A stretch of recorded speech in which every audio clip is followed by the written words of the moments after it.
Joining me now is international security expert, author and associate professor of political science at Northeastern University, Dr. Max Abrahms. Max, we will delve into what the second Trump term means for the international community, particularly the Middle East. But first to the shocking scenes out of Amsterdam and the violence that saw Jewish soccer fans targeted, chased, beaten. The unrest continues, with rioters setting a tram on fire, throwing stones, fireworks. It's pretty clear Europe has an extremism problem. Much of it has been imported. And Max, as you have noted, border security is national security. Definitely, this story very much dovetails with the Trump administration's agenda, where they ran very strongly against Biden's open border policy. And what we see in Europe, all over the place, not just in the Netherlands, but across multiple countries, is you have these violent migrants, if you will. Many of them are not just Muslim, but Islamist.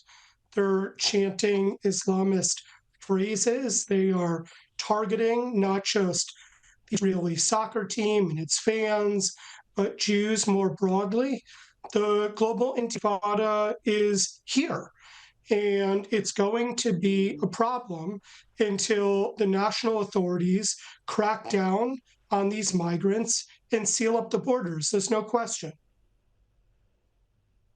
Now, you talk about the global intifada, and it's not just in Amsterdam where we're seeing these scenes. In Germany, Jewish youngsters in a youth football team have been put under police protection after an attack by a pro-Palestinian mob armed with sticks and knives during a match in Berlin. The Telegraph reports the teenagers from the Maccabi Berlin youth side say they were hunted down by a gang of Arab youths after a game against local rivals last week. The game was played in a neighbourhood known for its large Arab and Turkish population.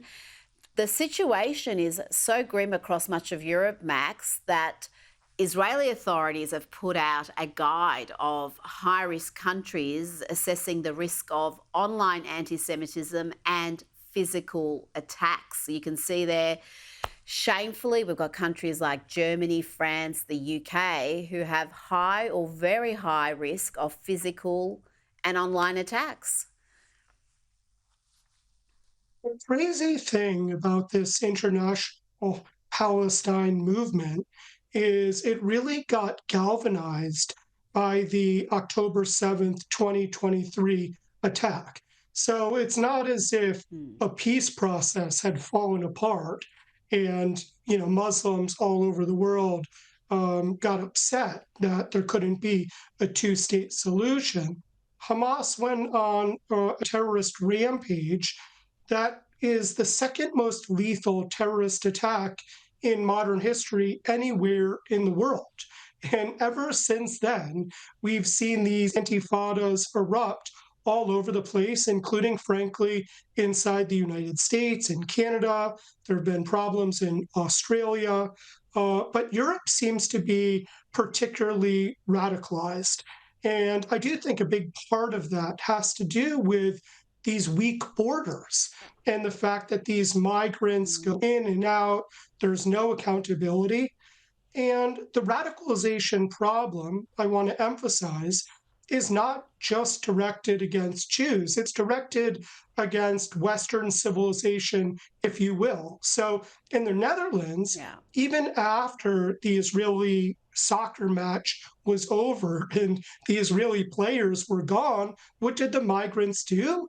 They attacked the cops. They attacked public transportation in that country. So make no mistake, these perpetrators are a danger broadly to the state, to the Jews, to anyone really who lives there. Now, to the US election, it was an emphatic landslide victory for Donald Trump. It's going to change not only America, this election, but change the Middle East. How nervous would Iran's Islamist regime be right now, Max?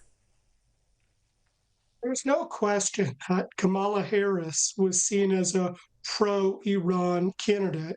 And Trump, of course, is the opposite. The last time he was president, he opposed and managed to topple the so-called Iran nuclear deal, which was flawed in all sorts of ways. And he did this by applying maximum sanctions against Iran, taking out the leader of the Islamic Revolutionary Guard Corps. So there was a lot of acrimony between the Trump administration and the Iranian leadership, which reportedly has been targeting Trump as well as his advisors. Most recently, Trump has said to Israel that it gives Israel the green light to attack Iranian nuclear facilities. And that's different than the Kamala Harris campaign, which certainly wouldn't entertain that idea. I also want to point out, though, that this presidency is really emphasizing peace through strength.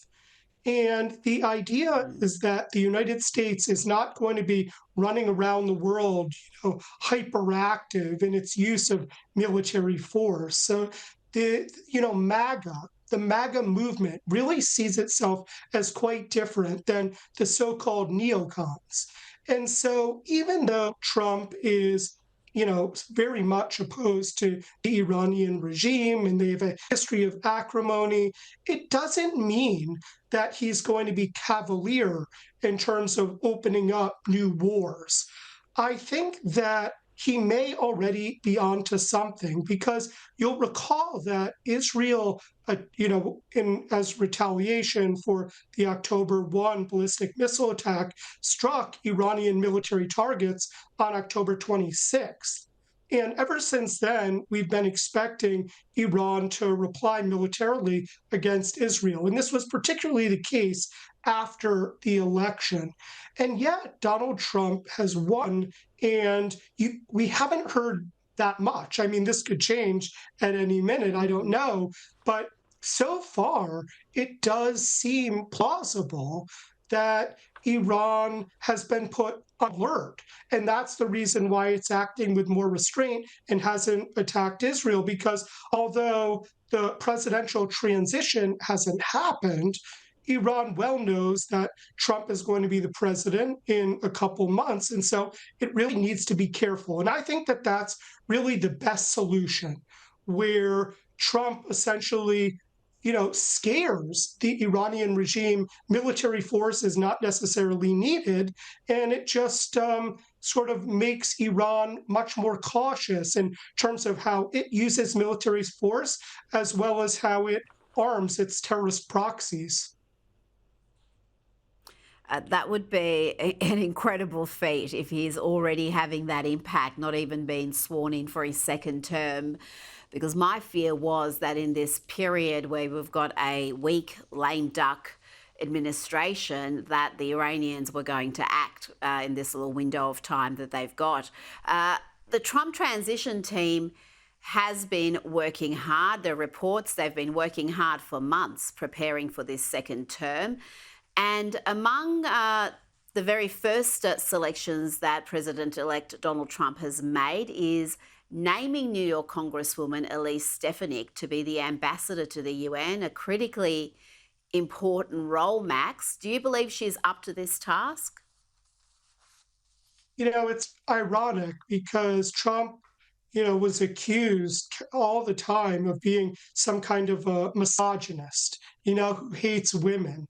And his first major appointments have been for women, his chief of staff, as well as now the ambassador to the UN. I do think it's a good selection. This woman is very credentialed. She's a senior Republican in Congress in a New York district. And she really became famous on the national stage by essentially humiliating the presidents of some of the Mm, best yeah. universities in the world.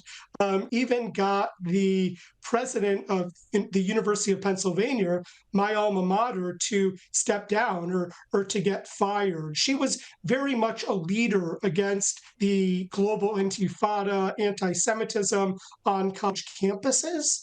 And I think that that indicated that she will serve that sort of role in the UN, where one of the major votes that the US ambassador to the UN does, is it blocks all sorts of countries from teaming up against Israel. At the same time, Mm. she's known very much as part of this America First, right? Part of the MAGA movement. And I think that that goes very well with the Trump administration. And so, Trump and his subordinates, they frankly have very little respect for the UN. In a way, it's the exact opposite of America First. And so I think that this appointment in the UN are going to be at loggerheads the entire time. Dr. Max Abrahms, thank you so much for your time. My pleasure.